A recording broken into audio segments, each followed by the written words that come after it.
Me he venido para acá, fíjate qué casualidad encontrarnos aquí, porque venía a coger un libro de las Ramblas, porque voy ahora a recoger a una amiga mía, la Luisa, no sé si la conoces, ¿te acuerdas de la Luisa?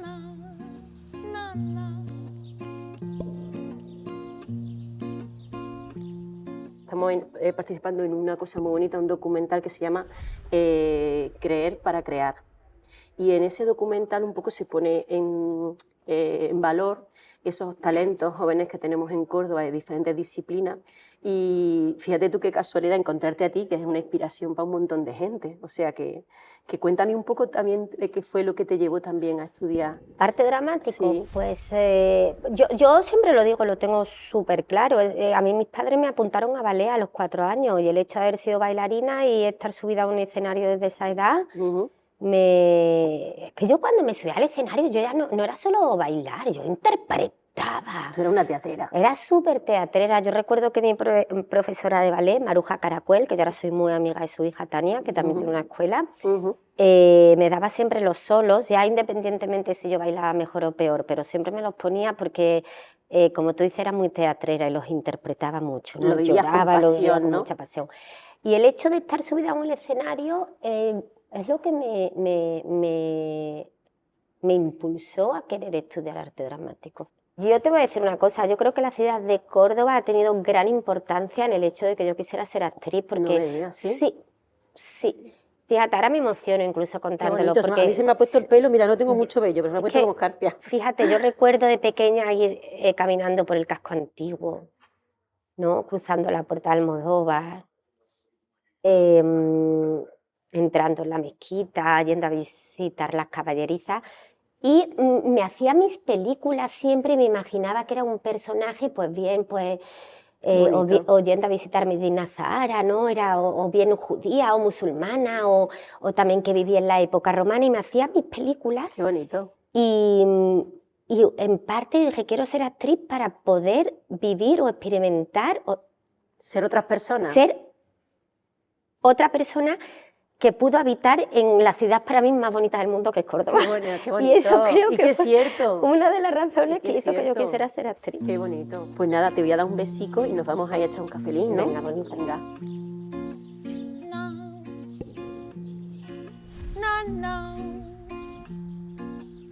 La Rambla es una pequeña localidad al sur de la provincia de Córdoba, enclavada en un paisaje de colinas que se extiende entre el valle del río Guadalquivir y la sierra subbética. El nombre de la Rambla procede de la época árabe y significa banco de arena. Mi niño no duerme, la noche y el cielo.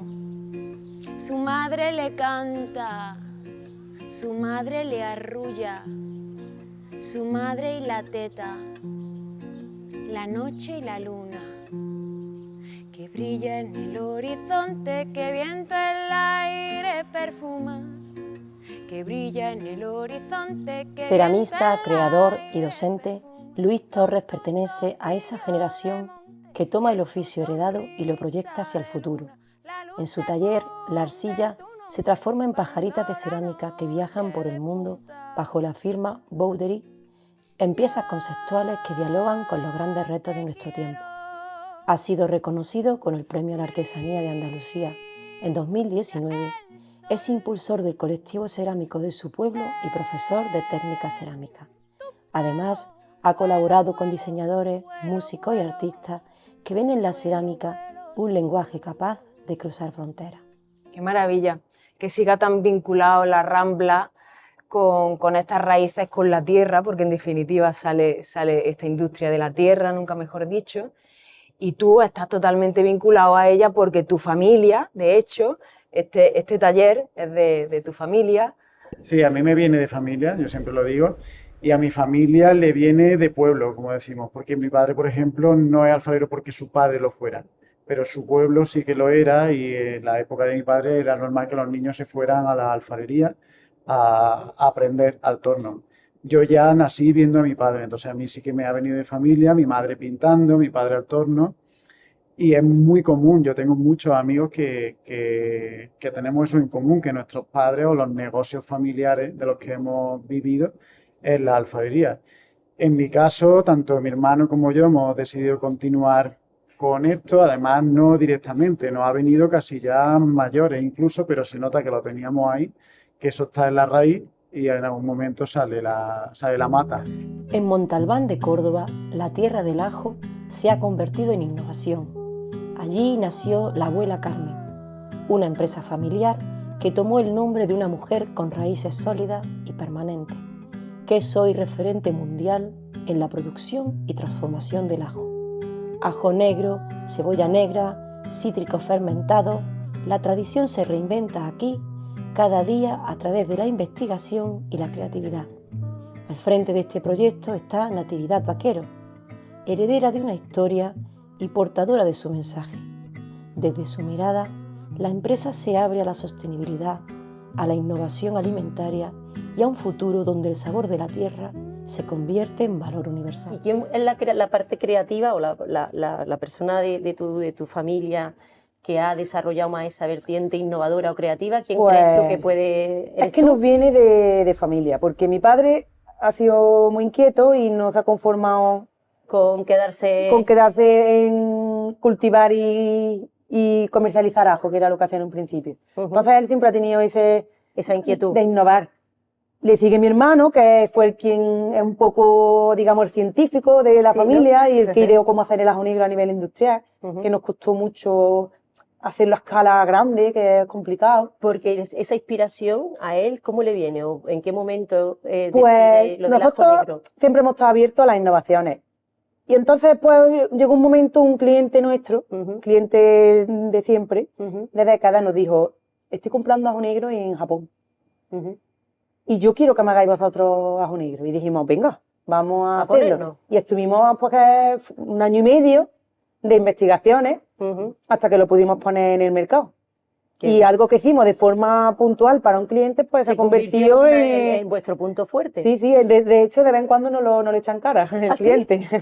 Pues de vez en cuando le tenéis que mandar un regalito. Vamos a tener que dar un regalito. Exacto. Lourdes Aguilar, diseñadora cordobesa, creadora de su propia firma de alta costura a una edad muy temprana. Desde su taller en la Rambla, un lugar donde la artesanía late en cada rincón, Lourdes ha construido un estilo que une tradición y vanguardia. Sus colecciones son relatos íntimos. Origen, un regreso a sus raíces. Luz, un homenaje a la claridad y a la elegancia de lo esencial. Y mar, un canto al movimiento sereno del agua. Cada prenda es concebida con paciencia, con el cuidado de lo hecho a mano, con el compromiso de la moda sostenible. Lourdes, ha sido entrar en tu taller y ha sido como retroceder en mi infancia, porque mi madre también tenía un taller de costura en la casa de mi abuela, era modista, patronista y bueno, he recordado toda mi infancia. Cuéntame, ¿cómo has llegado tú a montar tu propio taller siendo tan joven? Bueno, pues yo tengo, es mi origen la costura en mi bisabuela, que también se dedicaba a la costura y demás. Mi madre también cose, no a nivel profesional como yo ahora, pero siempre le ha gustado, entonces yo siempre he visto la aguja en mi casa. Y yo es verdad que de pequeña cogía trajes, cogía telas y me ponía a hacerme yo como traje ahora como a Hércules, digamos. Y bueno, yo siempre me ha gustado, pero luego pensé que no me iba a dedicar a esto. Siempre decía, voy a ser maestra de inglés. Pero al final la vida me llevó a acabar involucrándome más en la moda y demás. Y pues bueno, decidí ya embarcarme a aprender a coser con una modista aquí en mi pueblo. Y luego más adelante pues ya fui a Córdoba a aprender patronaje industrial y demás, diseño y todo lo que conlleva. Y justo cuando acabé de estudiar pues decidí montar la firma. Es verdad que yo iba haciendo ya mis cositas mientras estaba estudiando, pero fue justo cuando acabé. Rafa García, chef y empresario de la Rambla, formado en la Escuela de Hostelería de Córdoba y con experiencia junto a referentes como Quisco García o Paco Morales, decidió volver a su tierra natal para abrir su propio proyecto. Sus platos Recuperan sabores de siempre y los reinterpretan con técnicas actuales, apostando siempre por el producto local. Y en eventos como Fitur, Rafa pudo demostrar cómo ese producto puede convertirse en una propuesta de vanguardia. ¿Cómo empezó todo? ¿Cómo empezaste tú a creer en ti, a creer que eras cocinero? Pues mira, la verdad es que yo he sido bastante inquieto siempre. Yo pienso que, aparte, esa puede ser una de las palabras que me defina, inquieto, ¿no? Todo empieza desde pequeñito en casa. No vengo de familia de hosteleros, ni mucho menos. Mi padre ha sido electricista toda la vida y mi madre ha tenido una tienda de todo a 100. O sea que no vengo de familia de hosteleros. Pero sí es verdad que siempre me llamó mucho la atención la cocina desde pequeño, el hacer cositas en casa. Me despertaba muy temprano, pasé por el Torrijas cuando llegaba Semana Qué Santa. bueno. Se levantaba mi padre, ya Yo, estaba para mí hubiese sido el hijo ideal, con lo que me gusta de la torrija. las Vamos. Torrijas. Bueno, no sé yo si el hijo ideal porque de chico he sido un trasto, ¿no? De pequeño he sido un trasto, pero vamos, que sí, muy inquieto. Jesús Aguado creció rodeado de Semana Santa y encontró en la orfebrería una forma de expresar esa pasión. Compagina sus propias obras con su trabajo en un reconocido taller de Lucena y algunas de sus piezas ya pueden verse en lugares como la Iglesia del Espíritu Santo o la Catedral de Córdoba. Con cada encaje y cada relieve aporta una mirada joven a un oficio cargado de historia, tradición y de raíces. Me he quedado fascinada por lo jovencito que eres y este trabajo tan bonito de la orfebrería en el que tú estás. ¿De dónde te viene esta afición y el decantarte por la orfebrería en este sector religioso y vinculado con la Iglesia? Pues mira, mis abuelos maternos siempre han estado muy pegados a la Iglesia y entonces pues desde muy pequeño pues he estado... Mi abuela es una mujer de misa diaria, mi abuelo era carpintero, le gustaba hacer muchos arreglos, si le faltaba un poquito de pan de oro al paso. Ah, tu abuelo también hacía cositas también de un poco artísticas. Y entonces pues desde chico pues he estado en la iglesia muy pegado a las cofradías. Y muy vinculado siempre, entonces. Y siempre moviéndome en estos ambientes.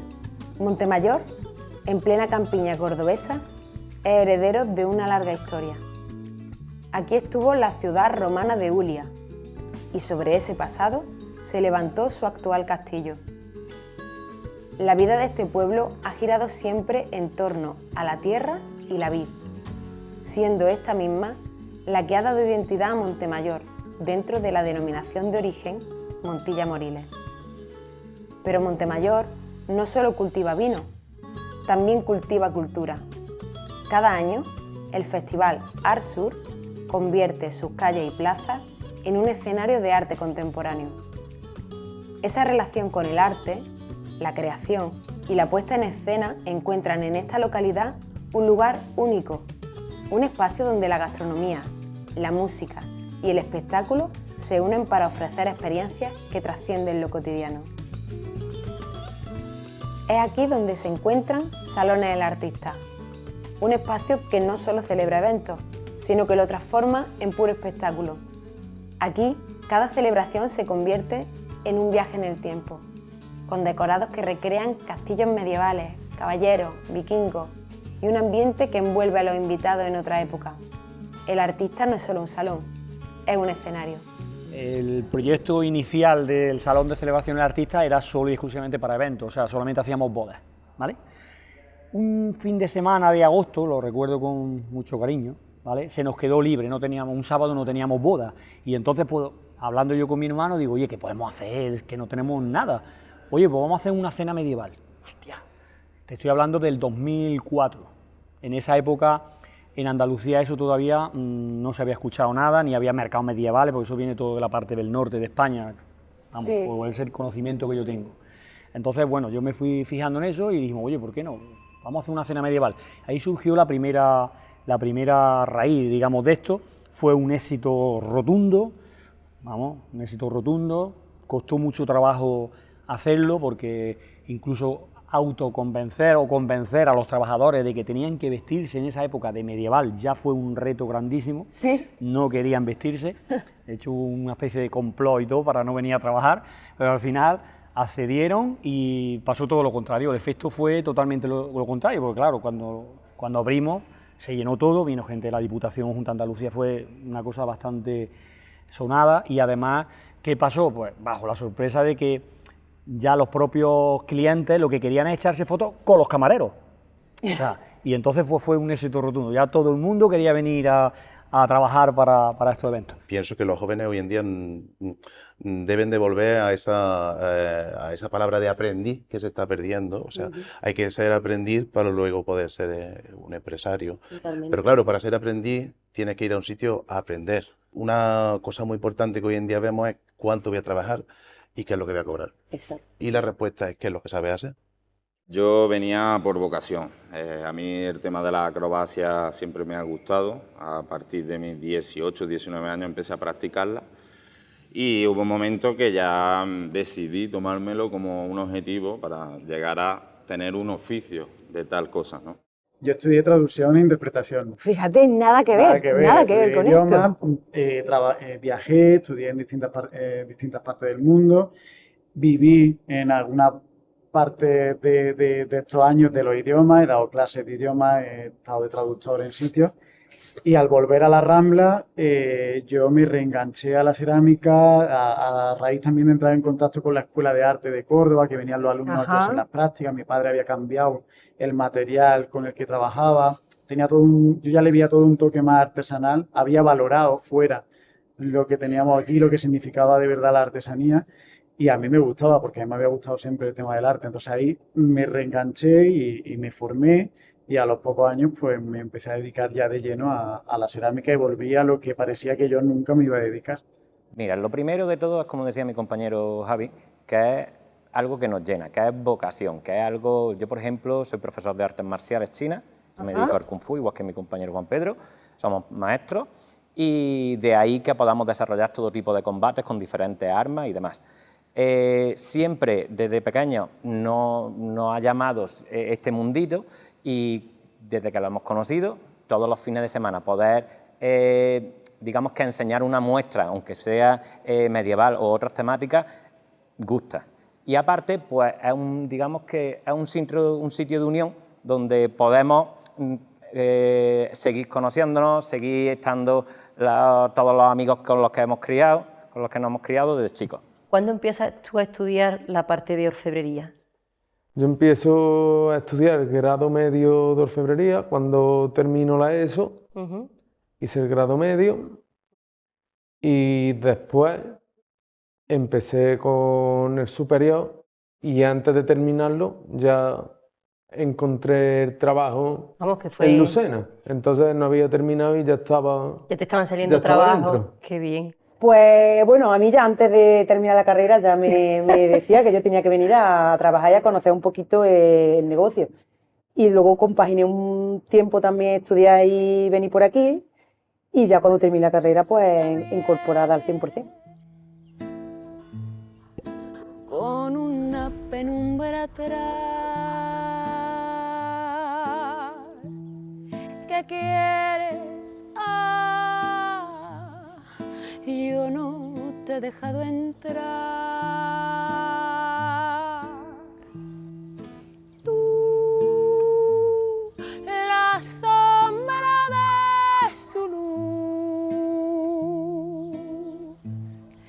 ¿Quién me dices tú? ¿Quién eres? El motor, ¿no? Creer en ti, creer en tu idea. Creer en una misma para poder seguir desarrollándote. Totalmente, eso es muy importante porque como no creas en ti, tienes que tener mucha confianza en ti de que van a salir las cosas bien y demás, porque tú tienes que estar segura. Yo, por ejemplo, a la hora de probar un traje, tienes que estar segura con lo que tú estás vendiendo y con lo que tú estás haciendo, porque si a ti la clienta te ve dudosa de lo que tú haces, no va a venir a ti. Entonces hay que tener confianza en uno mismo, que a veces cuesta también. Pero sí, totalmente. Me ha gustado mucho cuando has dicho que hay que pensar en grande, es verdad, ¿no? Porque cuando uno no cree, ¿no? en su idea, en su proyecto, no sale, ¿no? Es fundamental que si tú no crees en tu proyecto, evidentemente no va a salir adelante, pero que hay que caerse una vez, 10 veces y volverse a levantar. Pues eso es fundamental. Y tener muchas veces la mente fría y pues nada, que tampoco ser empresario que no es la panacea, o sea, esto no es... Y luego ser empresario te da muchas cosas buenas también. ¿Cuánto hay de necesario de creer en lo que uno hace para que las cosas funcionen? Tienes que creer completamente. Sí, ¿no? Aunque a veces pienses que te vas a estrellar.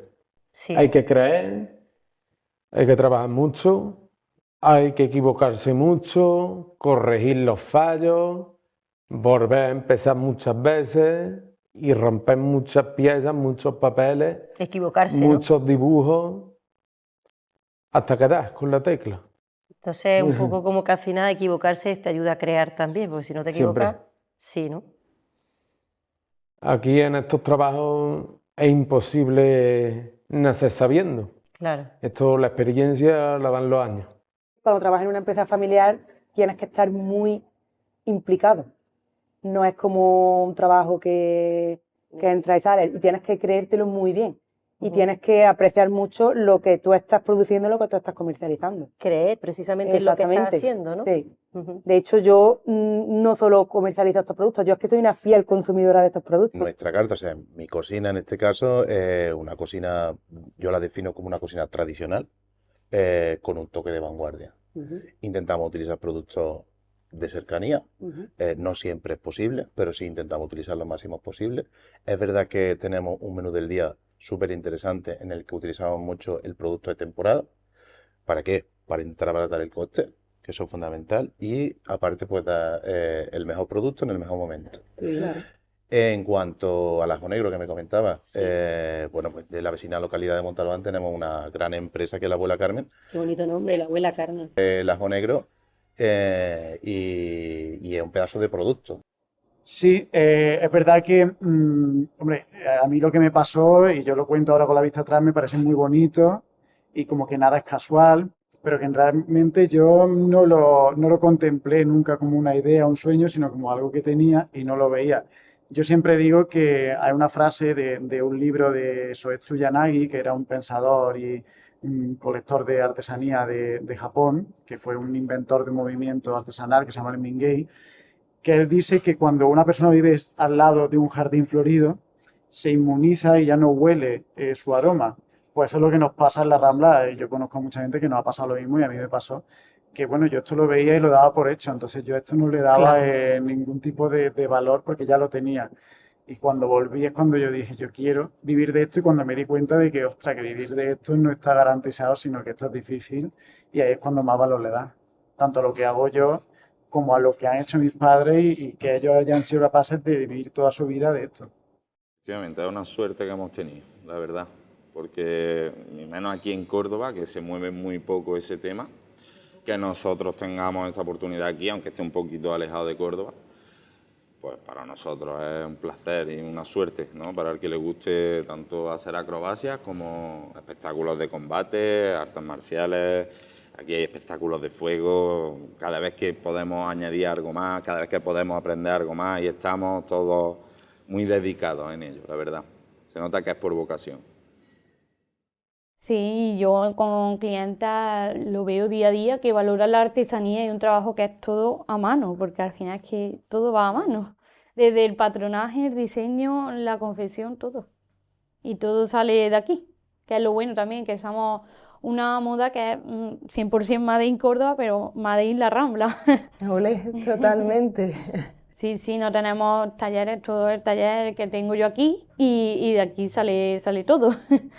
Sí, yo intervengo, por supuesto, en el taller familiar, a través del diseño, estoy más ligado a la parte del diseño, de la comunicación, pero luego tengo mi propia obra. Yo ya en 2017 hice una marca propia de cerámica aplicada a la moda, que a día de hoy no desarrollo tanto porque empecé como profesor también de cerámica, entonces eso copa parte de mi tiempo. Pero sí que sigo teniendo obra más de autor, uso la cerámica como material de expresión artística también, y bueno, también artesanal, porque al final pues me llegan encargos un poco más exclusivos que no son o no se encajan dentro del menaje que trabajamos en el taller familiar, pues de trofeos, de pieza única, de trabajos para galerías o para marcas que necesitan algo muy concreto. Y en eso me muevo, la verdad. Ahí también me lo dio la formación, gracias a mi formación como técnico de cerámica artística. Que me gustó, además que yo tenía la casa de mi abuelo justamente vacía porque ellos se mudaron y quería empezar aquí. Es verdad que por mucho que yo crezca, me gustaría seguir teniéndolo aquí en la Rambla, por mucho que crezca la firma y demás, aunque tengamos trajes en otras partes de Andalucía y demás, siempre tener el origen aquí y seguir aquí. Estamos encontrando mucho espíritu emprendedor y mucho espíritu creador aquí en este pueblo. Sí, la verdad que en la Rambla tenemos varios talentos, bastante, la verdad. Está Luis Torres, que estábamos en la cerámica, es un crack. Luego sí. también está Rafa García, que es súper conocido a La nivel cepa, de hemos estado en su chef, casa. totalmente. Y tenemos bastante talento. Luego está también Alfonso Cabello, que es un referente, Antonio Casas. Mucho talento en la Rambla. Y Rafa, ¿cuáles son los retos a los que te tuviste que enfrentar cuando abriste el negocio y ahora que mantienes el negocio después de ya 10 años, nos has contado? ¿Cuáles son esos retos que te enfrentaste? Pues mira, el reto fundamental fue el traer un establecimiento, digamos, o con un producto innovador, no demasiado, pero sí innovador para la situación que vivía la Rambla en cuanto a la hostelería, pues un cambio, ofrecer cosas diferentes, e incluso ponerle peros como tener que hacer una reserva, el tema del precio, productos innovadores. Eso fue difícil al principio, que la gente se adaptase y comprendiese un poco que había un poco más allá de lo que había actualmente. Que era un giro de vuelta, ¿no?, de lo que se estaba haciendo tradicionalmente aquí. Tú rompías un poco con la... Correctamente. Entonces hasta adaptarse a eso pues nos costó los principios no fueron fáciles. Pues que paciencia, que al final pues tendrá una recompensa, porque claro, cuando eres joven te incorporas aquí, eres la hija del dueño, tus hermanos son mayores, entonces tienes que buscarte tu hueco y es difícil llegar, Claro. Pero ya que llevo aquí pues 12 años y yo tengo mi área y me he conseguido y he aportado también, pues Eso yo le es. diría que paciencia, que merece la pena. Que cuando se trabaja y se lucha por lo que uno Sí. cree, por lo que uno, ¿no? No es fácil, pero es real y existe. Mucha gente piensa que esto es una utopía y que además que los artesanos, nosotros lo decimos muchas veces, hacemos vídeos y tal, con un poco de cachondeo, de que, oye, somos artesanos y no estamos en una cueva y ni tenemos 80 años, sino que aquí hay gente de todas las edades viviendo de esto, que yo, por ejemplo, me he criado de esto, o sea, yo he vivido de esto toda la vida, mis padres me han criado con el taller de cerámica, y que en la actualidad da trabajo a un pueblo entero y aquí se exportan piezas por miles y millones a todo el mundo. Sí, siempre preguntan que si la artesanía tiene futuro, que si tiene sentido, que si es un trabajo que va a continuar. Yo creo que tiene todo el pasado, tiene presente y no va a dejar nunca de tener futuro, porque es que realmente mientras más avanza el desarrollo industrial de las grandes producciones, más nichos quedan libres para la artesanía donde a las grandes producciones no les interesa llegar. O sea que la artesanía es que tiene en cada época ha tenido su nicho, que se llama, ¿no? Lo que hay que saber cuál es, claro, no podemos confundir algunas cosas. El problema es que a veces pues, por estos discursos y por el marketing y porque es una cosa bonita y queda romántico y nostálgico, acabamos confundiendo, ¿no?, lo que es la artesanía y llamando artesanía lo que no lo es, o incluso minorizando la artesanía en algo muy pequeño y en mucho más. Entonces sí que tiene mucha cabida y mucho futuro. Desde luego a día de hoy el artista está muy vivo. Eso sí que es verdad. A día de hoy... De momento hay ilusión, hay ganas, hay entusiasmo y seguimos creando y luchando y disfrutando, ¿no?, que es lo importante, disfrutar con lo que hacemos y que la gente eso lo sienta, ¿no?, que es lo que estamos hablando. Hay que transmitir y si el actor está a gusto y transmite, el cliente lo recibe con el doble de fuerza y eso es lo que tenemos que hacer aquí y es lo que intentamos hacer cada día. ¡Qué maravilla! Pues nos quedamos a la espera, nos vamos a poner ahí en un rinconcito y vamos a ver todo el espectáculo y vamos a disfrutar. Estáis invitados. Muchísimas gracias. Esperemos que disfrutéis. Muchísimas gracias, chicos.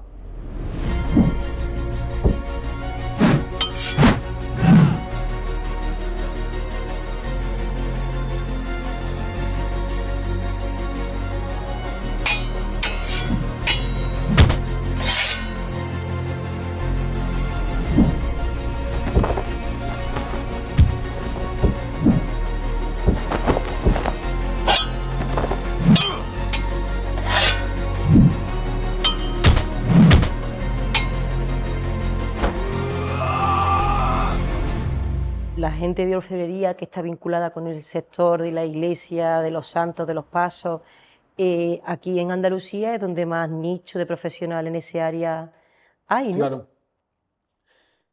Toda la platería, la orfebrería, bueno, y oficios dedicados a la Semana Santa, como carpinteros, tallistas, doradores, bordadores, se concentra más que todo en Andalucía. ¿Y cuáles son las ciudades más punteras?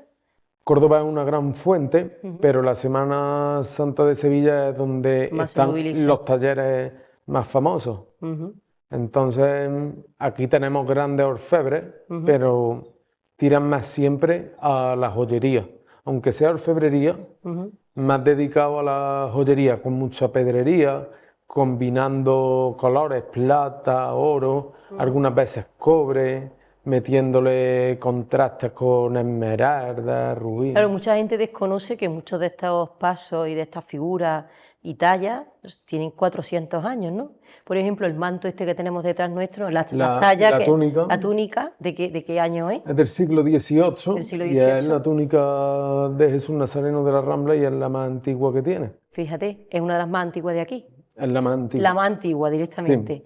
Fíjate, y yo, por ejemplo, era desconocedora de que tenemos aquí piezas también, que una cruz, ¿no? Del siglo... Sí, la cruz es de plata, de ley, es de 1723. 1723 y además venía de México, decías, ¿no?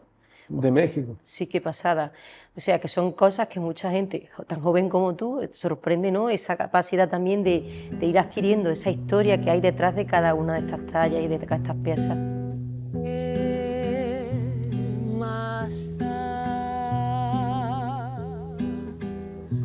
Que nos hayamos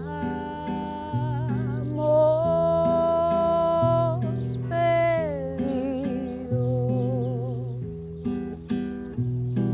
si al final solo queda el cariño, ¿qué más da?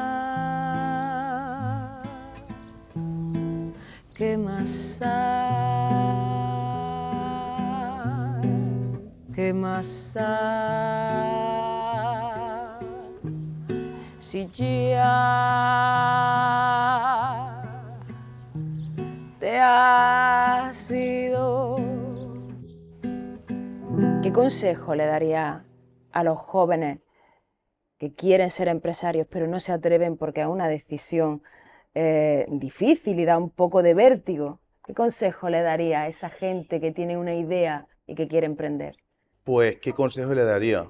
Bueno, el primer consejo es que se tiren para adelante, eso está más que claro, ¿no? Que vayan de frente. El segundo consejo que le daría es que hoy en día hay muchas herramientas para tú poder montar una empresa al principio, bastante sencillo, económicamente no es o sea, depende de la empresa, pero no es costoso. Empezar de pequeñito, ¿no? Para ir Exactamente. creciendo, ¿no? Y evidentemente hay que pensar en grande siempre, pero hay que pensar desde mi punto de vista, hay que pensar en grande, pero con los pies en la tierra. Que pelee mucho, que no se conforme y que hay que echarle valor y cara dura. Eso, ¿no? Sí. Yo digo que más que cara dura es energía, ¿no? Lo Sí. que tú decías antes de creer, de decir, Sí. tengo algo bueno y quiero mostrarlo, ¿no? Sí, y hay que salir mucho a la calle, porque lo que yo veo ahora mucho en la gente más joven, sí, como que están un poco más encerrados en la tecnología, Y al Cuesta final- más abrirse a la gente, a verte cara a cara, a visitar una empresa. Pues eso tiene mucho peso, ¿no? Entonces, Sí. esa es una parte importante que me gustaría En las matizar. ventas es importante. En las ventas, o sea, esto, ¿no? El feeling del tú Sí. a tú no se puede cambiar por una... Eso no se por puede una red, cambiar. ¿no? Obviamente estamos ya pues dominados por la tecnología y sí, la clave, al ¿no? final siempre tienes que acabar conociendo al cliente, visitándolo en una feria, y ofreciéndole tú que venga a visitarte a Que tus te ponga instalaciones. cara, ¿no? El Sí. hecho de que se produzca ese feeling, ¿no? Eso Esa al empatía. final se gana puntos con eso. Y eso parece que te está dejando un poco de lado y yo creo que es importante que se siga manteniendo. La verdad que cuesta mucho, pero la cosa es ser constante y no venirte abajo, porque hay momentos que yo muchas veces me dan ganas de tirar la toalla, sobre todo cuando tienes mucho trabajo, o hace poco que tuve una colección en Sevilla, un desfile, presentamos encima y me dieron una semana para yo presentar la colección. Justamente se me rompió la máquina y yo decía, que no tengo ganas de seguir, pero tienes que luchar por lo que tú quieres llegar a conseguir. Mi idea es pues ir ampliando el taller y creando pues a lo mejor eso, tener mis diseños en otras ciudades, en otras tiendas y abarcando cada vez un poco más, agrandar la plantilla, es mi propósito. Entonces tienes que ser muy constante y tener muchas ganas, eso sobre todo, y trabajar muy duro. ¿Y tú qué dirías, por ejemplo, si hay gente que, como tú, joven, que le gusta este sector y quiere atreverse a lanzarse, qué le dirías? Yo le diría que tendrían que ir a la escuela de arte y oficio. Sí. Incluso antes de meterse en una carrera de bellas artes, aprender un oficio. Sí, ¿no? Porque la escuela de arte y oficios te da bastante soltura, te da bastante horas de dibujo, de modelado artístico, te da horas de taller enfocadas a tu... Como más alineado, ¿no? Claro. Con tu objetivo. Aunque después quieras estudiar bellas artes, Ujú. pero... Que el paso por el arte, el centrarse oficio, en una especialidad. te hace mejor profesional Si, después por de cara. ejemplo, tú tienes decidido, quiero ser orfebre, y quiero empezar a ciegas, hombre, hay que conocer un poco la historia, hay que estudiar un poco todos los estilos, cómo te vas a desenvolver. Sobre todo que practique, que empiece, o sea, que no espere al momento, porque es que esto al final es mucha práctica, la artesanía es repetición, práctica, prueba y error, práctica y se aprende haciendo, y que se forme también, porque hoy día tenemos la suerte que no tenían, mi padre lo cuenta mucho, que él ojalá hubiera tenido una escuela de arte a la que él pudiera ir a formarse o una escuela de oficio, y hoy día tenemos mucha facilidad en ese aspecto, está todo muy reglado, tenemos una oferta académica bastante amplia, entonces que se formen, porque hoy día no basta solo con sentarse al torno o sentarse a hacer la técnica, hay que aprender muchas más cosas, hay que saber relacionarse con el entorno, con el diseño, entonces hay que formarse. Imprescindible la formación en el mundo en el que vivimos. ¿Qué más da? ¿Qué más da? ¿Qué más da? Si ya